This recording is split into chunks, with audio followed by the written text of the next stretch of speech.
নমস্কার বন্ধুরা, আপনারা কেমন আছেন? আমি ভালোই আছি। আপনাদের সামনে আমি রান্নার সমাহার নিয়ে হাজির হয়ে গেছি।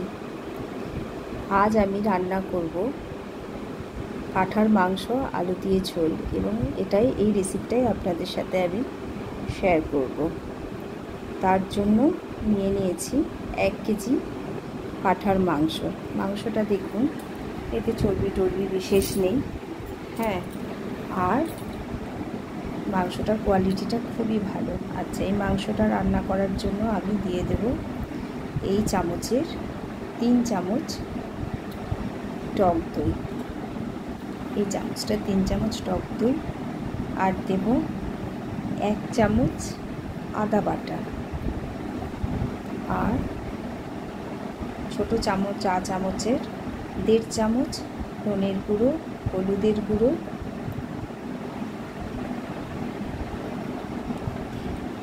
আর লাল লঙ্কার গুঁড়ো ছোটো চামচের 1 চামচ, আর দেব 1 চামচ চা চামচের 1 চামচ জিরের গুঁড়ো, আর হাফ টেবিল চামচ গোলমরিচ গুঁড়ো, আর দেব রসুন কাঁচা লঙ্কা বাটা, আর কাশ্মীরি লঙ্কার গুঁড়ো, দেব নুন,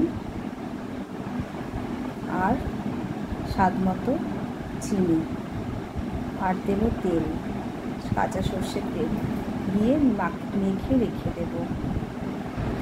রসুনটা আমি কাঁচা লঙ্কা দিয়েই বেটে নিই, কারণ যদি থেকে যায় ফ্রিজে রাখলে রসুনের একটা গন্ধ ওঠে। সেটা যদি কাঁচা লঙ্কা দিয়ে বাটা হয় তাহলে সেটা আর গন্ধটা ফ্রিজের মধ্যে ছড়ায় না, ওটা প্রিজারভেটিভের কাজ করে।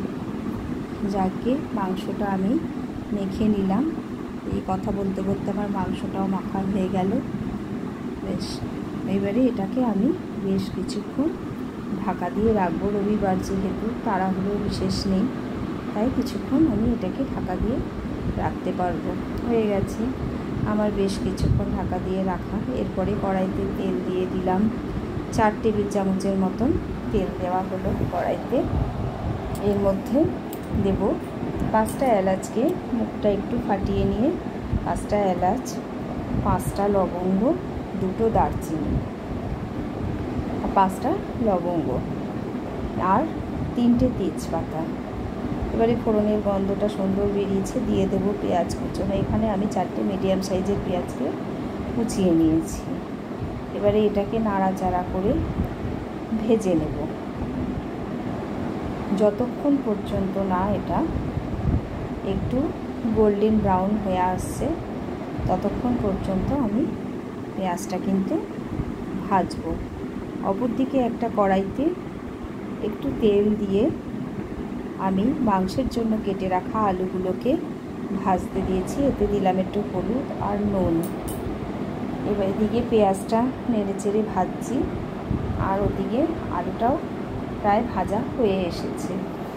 এবার আলুটা আমি একটা বাটিতে তুলে রাখলাম।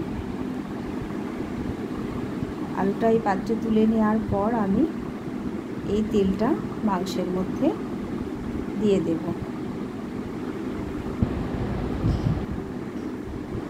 মাংসের মধ্যে দেখুন বন্ধুরা, পেঁয়াজটা প্রায় ভাজা হয়ে এসেছে। এবার আমি মাংসটা দিয়ে দেব ওর মধ্যে।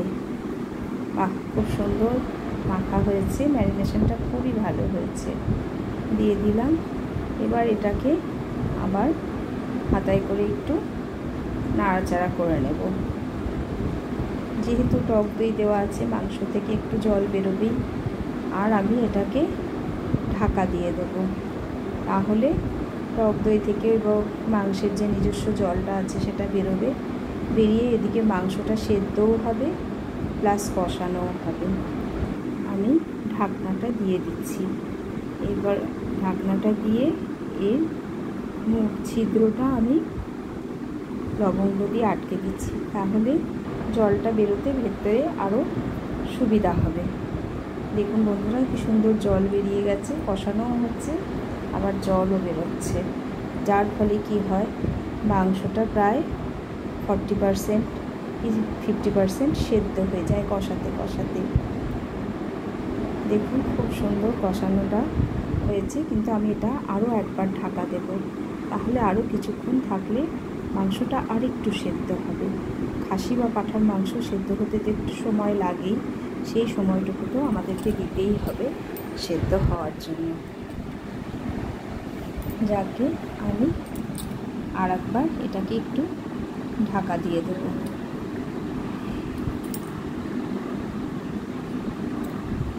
আচ্ছা, এবার দেখুন একদম মাংসটা হাড়ের থেকেও অনেকটা আলাদা হয়ে গেছে, আর মাংসের তেলটাও অনেকটা ছেড়ে বেরিয়ে গেছে। আমি সাইডে একটা পাত্রে জল গরম করে রেখেছি। এই জল গরমটা আমি যে পাত্রে মাংসটা মেখে রেখেছিলাম সেটার মধ্যে দেব। হ্যাঁ, সেটার মধ্যে দিলে গায়ে ওটার যে তেল মশলাটা লেগে আছে, দেখুন বন্ধুরা খুব সুন্দর কষানো হয়ে গেছে, কিন্তু একদম তেলটা গা ছেড়ে বেরিয়ে গেছে।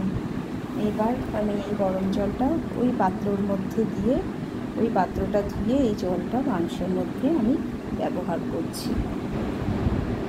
যেহেতু জলটা গরম, মাংসটা সাথে সাথেই ফুটে যাবে। একটু নাড়াচাড়া করে মিশিয়ে দিই, সাথে সাথেই ফুটে যাবে। তাই জন্য আমি এর মধ্যে আমি এবারে ভাজা আলুগুলো দিয়ে দেব, কারণ আলুগুলোও তো সেদ্ধ হতে সময় দিতে হবে। বাকি মাংসটুকু সেদ্ধ হতে যে সময়টা লাগবে আর আলুটা সেদ্ধ হতে প্রায় একই সময়, এগুলো দিয়ে আমি ঢাকা দিয়ে দেব। ঢাকা দিলেই মোটামুটি সেদ্ধ হয়ে যাবে, আর বেশি সময় লাগবে না। এটা একটু নাড়াচাড়া করে মিশিয়ে দিই, এবার এটা ঢাকা দিয়ে দিই।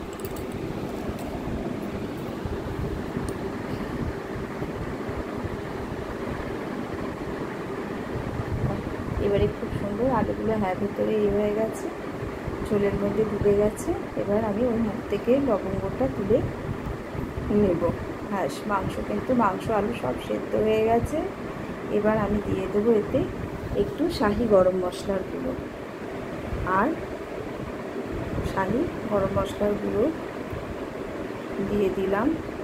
মাংস তো আমার সেদ্ধই হয়ে গেছে, রেডি হয়ে গেছে, খেলেই হলো।